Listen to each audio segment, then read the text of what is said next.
जब से यहाँ पे योगी जी की सरकार आई है तब से एक चीज़ तो देखने को मिली है कि कानून व्यवस्था इतनी सुदृढ़ हो गई है यहाँ पे कि आप बेहिचक सड़क पे आप आराम से घूम सकते हैं। पहले ऐसे होता था कि दंगा हुआ, संपत्ति जला दी गई, देश का नुकसान हो गया करोड़ों रुपए का। लेकिन अब क्या होता है, अब जलाने से पहले आदमी 100 बार सोचता है। भाई योगी जी बैठे हैं, अब जला के देखो। योगी जी क्या करते हैं, संपत्ति उसकी ताला लगवाकर बेचकर तब देश की जो नुकसान होता है उसकी भरपाई करते हैं। ये बहुत, आज तक देश में ऐसा हुआ नहीं है। ये बहुत बढ़िया काम किया है योगी जी ने। योगी जी की सरकार आई, योगी जी ने बताया ये क्या है और सही लोग कौन हैं, तो अब युवाओं की आंख खुली। अब उनका सारा फोकस योगी जी की रीतियों नीतियों पे है। अब मैं रीतियाँ नीतियाँ योगी जी की उन्हें समझ आ रही, तो युवाओं के लिए बहुत काम योगी जी ने किया। पिछली सरकार का ये हाल था कि अगर एक विशेष वर्ग के व्यक्ति ने, अगर जिहादियों ने कह दिया कि ये पकड़ा जाएगा, ये 2 दिन थाने में रहेगा, तो वो व्यक्ति अनावश्यक रूप से भी थाने में रहता था। आज थाने में या जेल में वो ही रहेगा जो दोषी है। हम इस समय उत्तर प्रदेश के मुजफ्फरनगर शहर में हैं और ये मुजफ्फरनगर जो कभी क्राइम सिटी कहा जाता था, आज हम यहाँ खड़े हैं कुछ युवाओं के बीच और इनसे बात करेंगे कि इनके क्या विचार हैं कि पिछली सरकार में जब इसको क्राइम सिटी कहा जाता था मुजफ्फरनगर को, आज योगी सरकार में कितना बदला है ये मुजफ्फरनगर। क्या नाम सर आपका? सचिन त्यागी मेरा नाम है। आपका क्या कहना है कि पिछली सरकार जो थी समाजवादी की और आज की सरकार में क्या अंतर देखते हैं आप मुजफ्फरनगर के एरिया में? सबसे पहले मैं युवाओं की दृष्टि से अगर कोई फ़र्क देखता हूँ इस योगी महाराज जी की सरकार में, तो वो ये देखने में नज़र आ रहा कि पहले तो सिर्फ सरकारें चल रही थी, आज सुशासन चल रहा है। कैसे चल रहा है? हम पश्चिमी उत्तर प्रदेश में जहाँ के रहने वाले हैं, एक समय हम युवाओं की ऐसी धारणा थी कि हमारे आइडियल बदमाश हुआ करते थे। अच्छा। योगी जी की सरकार आई, योगी जी ने बताया ये क्या है और सही लोग कौन हैं, तो अब युवाओं की आंख खुली। अब उनका सारा फोकस योगी जी की रीतियों नीतियों पे है। अब मैं रीतियाँ नीतियाँ योगी जी की उन्हें समझ आ रही। योगी जी ने किया क्या? योगी जी ने पारदर्शिता लाई। योगी जी, अब सबका चिल्लाना ये है कि योगी जी ने नौकरी नहीं दी। अभी जेल आरक्षियों की भर्ती हुई, लगभग 5000 इतनी पारदर्शिता से मैं भर्ती हुई कि आप सारा खाका बिल्कुल पारदर्शिता के साथ देख सकते हो और उसकी जांच भी कर सकते हो। पहले की सरकारों की तरह नहीं हुआ कि कमरे में बैठ के जितना बड़ा नोट, जितना बैग का वजन वैसा पद, ऐसा नहीं हुआ। ये फ़र्क मैं मानता हूँ योगी जी की सरकार में। महिला सशक्तिकरण के लिए उन्होंने क्या किया? महिलाओं के लिए उन्होंने 81 अपर सत्र न्यायालय बनवाए जो महिलाओं की त्वरित समस्याओं का समाधान करेंगे। मजिस्ट्रेट सत्र न्यायालय 81 ही बनवाए। अब युवाओं की बात कर लो, ये 2 मूल समस्याएं थी। अब युवाओं की बात कर लो, युवा क्यों योगी जी से जुड़ेगा? योगी जी से क्यों युवा प्रेरित रहेगा? इसलिए प्रेरित रहेगा कि युवाओं की यहाँ एक पीड़ा थी कि हम पश्चिमी उत्तर प्रदेश से एक विशेष वर्ग जो है स्पोर्ट्स में चला जाता था। योगी जी ने अब की बार जो बजट दिया उसमें 20 करोड़ रुपए मेरिट यूनिवर्सिटी के लिए, स्पोर्ट्स यूनिवर्सिटी के लिए अलॉट करे और 25 करोड़ रुपए ग्रामीण स्टेडियम और ओपन जिम जो लगाए गए, हमारे शहर में भी हैं, हमारे ग्रामीण क्षेत्रों में भी हैं, वो हमारे जनप्रतिनिधियों के सौजन्य से उनका आयोजन किया गया, उन्हें निर्मित किया गया। तो युवाओं के लिए बहुत काम योगी जी ने किया। क्राइम के मामले में आप कैसा देखते हैं, पहले और अब में कानून व्यवस्था में क्या फ़र्क है? कानून व्यवस्था में तो ज़मीन आसमान का अंतर है। पहले अगर किसी की बच्ची सुबह 6 बजे ट्यूशन पढ़ने जाना था तो वो जा नहीं पाती थी। पहली सरकारों में ऐसा रहा। और मेरे जैसा युवा, बहुत युवाओं की ये पीड़ा रही कि वो भी 6 बजे उन्हें छोड़ने नहीं जा पाते थे। उनके पिताओं को और परिवार के लोगों को उन्हें ट्यूशन छोड़ने जाना पड़ता था। लेकिन आज 12 बजे भी ये स्थिति है कि हमारी बहन बेटियाँ सुरक्षित सड़कों पर घूम सकती हैं। तो आप इस बारे में क्या कहेंगे, जो राकेश टिकैत ने घोषणा की है कि हम उत्तर प्रदेश में योगी सरकार को इस बार नहीं आने देंगे, उनका कितना असर देखते हो युवाओं में? इस बात का क्या दम है? युवाओं के तो आइडियल कभी राकेश टिकैत जी तो रहे नहीं, कभी नहीं रहे, क्योंकि उनकी तो करनी और कथनी में ज़मीन आसमान का अंतर है। वो नहीं कर पाए कभी। कहना क्या, उनका एक एजेंडा चला रखा, बैठे उन क्या समस्याएं हैं कोई इनसे पूछे। अभी मैंने कुछ ही समय पहले एक पोस्ट की थी, वो संजीव बालियान जो MP हैं मुजफ्फरनगर के, केंद्रीय मंत्री हैं, उनसे बहस करने के लिए, उनसे वाद विवाद करने के लिए चैनल पर नहीं आए, मना कर दिया उन्होंने। चैनल वालों को डांट रहे मैं बात नहीं करने का। उससे पहले की उनकी बाइट सुनी, उसमें ये कह रहे सरकार का कोई व्यक्ति आवे बात करे। हम बात करना चाहें, हम अलग कमरे में बैठना चाहें, अगर सरकार के प्रतिनिधित्व का कोई व्यक्ति, सरकार का प्रतिनिधि कोई उनसे बात करना चाहे तो उससे में बात नहीं करते। दोगली बात है। दोगली तो क्या टिकैत जी को क्या युवा उनकी तरफ कैसे जाएगा, उनसे क्या प्रेरणा युवा ले लगा। अभी पंचायत चुनाव हुए हमारे जिले में, उन्होंने सारे विपक्ष को इकट्ठा करके अपना कैंडिडेट उतार दिया। अगर मैं कहता हूं अगर विपक्ष का कैंडिडेट होता तो शायद वोट ज़्यादा ले जाता। वो टिकैत जी का कैंडिडेट था, किसान यूनियन का कैंडिडेट था, सारी उनकी जो वोट थी वो भी नहीं पड़ पाई। वजह नियत में खोट है, इसलिए नहीं पड़ पाई।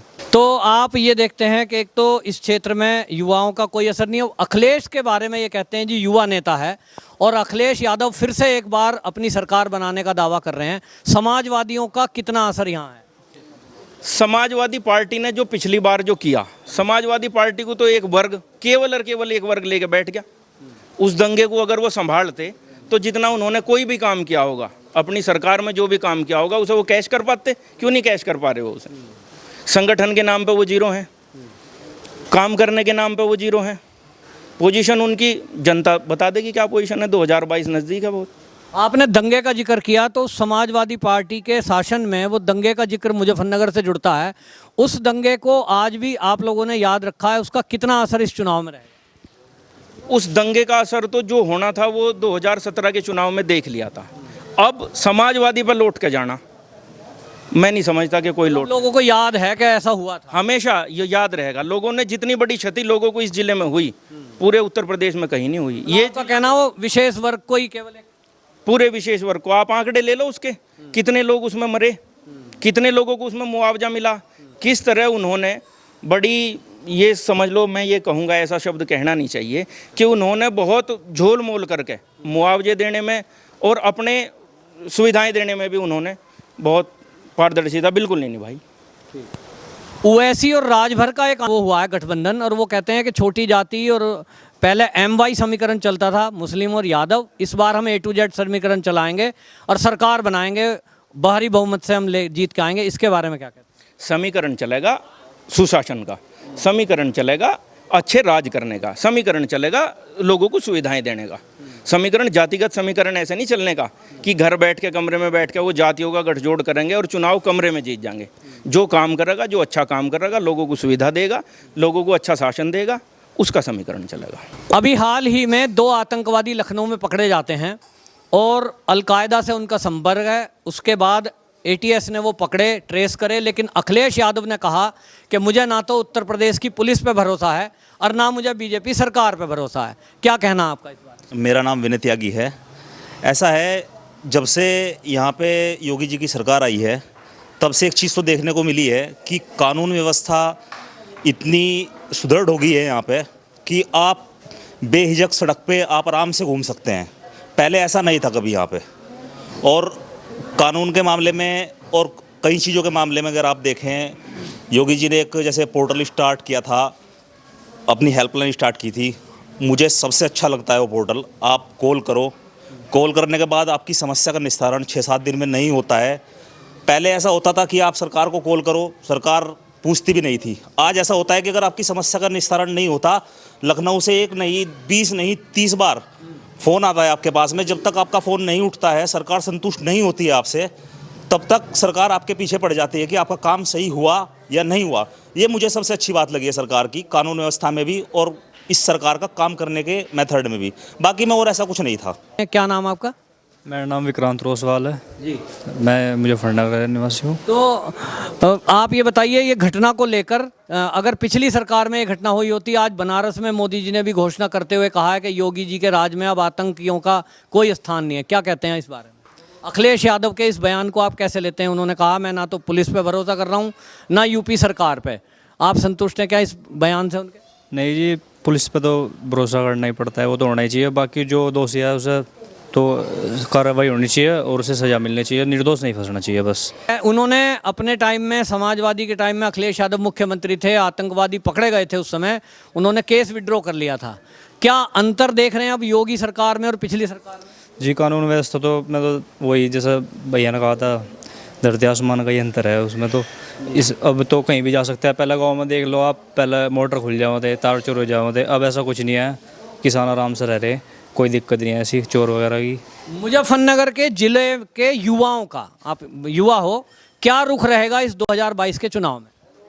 अभी तो 1 साल है ही, बाकी ज़्यादातर तो इधर ही रहेगा बीजेपी की तरफ, योगी को ही अगले बार। युवा जो है योगी जी को पसंद कर रहा, आपका ये कहना है? मैं एक बात कहना चाहूँगा, आपने पूरे देश में कभी ऐसा नहीं देखा होगा कि जो पहले ऐसे होता था कि दंगा हुआ, संपत्ति जला दी गई, देश का नुकसान हो गया करोड़ों रुपए का, लेकिन अब क्या होता है, अब जलाने से पहले आदमी 100 बार सोचता है। भाई योगी जी बैठे हैं, अब जला के देखो। योगी जी क्या करते हैं, संपत्ति उसकी ताला लगवाकर बेचकर तब देश की जो नुकसान होता है उसकी भरपाई करते हैं। ये बहुत, आज तक देश में ऐसा हुआ नहीं है, ये बहुत बढ़िया काम किया है योगी जी ने, मैं इसकी तारीफ़ करता हूँ। क्या नाम आपका? मेरा नाम संचित त्यागी। संचित जी, आप हमें बताइए 2022 के चुनाव में क्या समझते हैं, किसकी सरकार बनने जा रही है? बीजेपी की सरकार ही बनेगी। क्या कारण है, क्या अच्छाई है इस सरकार में जो आप जैसा युवा ये दोबारा वोट करेगा? अभी तक भी सब कुछ काम अच्छा चल रहा है, उससे पहले भी बहुत अच्छा चल रहा था। क्या अंतर देखते हैं दोनों? अंतर ये है कि इसमें पहले जो भी हुआ ऐसा कुछ भी ठीक नहीं हुआ, और इस बार जो है सब कुछ ठीक चल रहा है। युवाओं का काम देखिए पढ़ाई का है, रोजगार भी करते हैं, अपना कोई रोजगार करते हैं। तो हम देख रहे हैं कि उत्तर प्रदेश में पूरे में योगी जी दावा करते हैं कि बिजली व्यवस्था काफ़ी सुधरी है।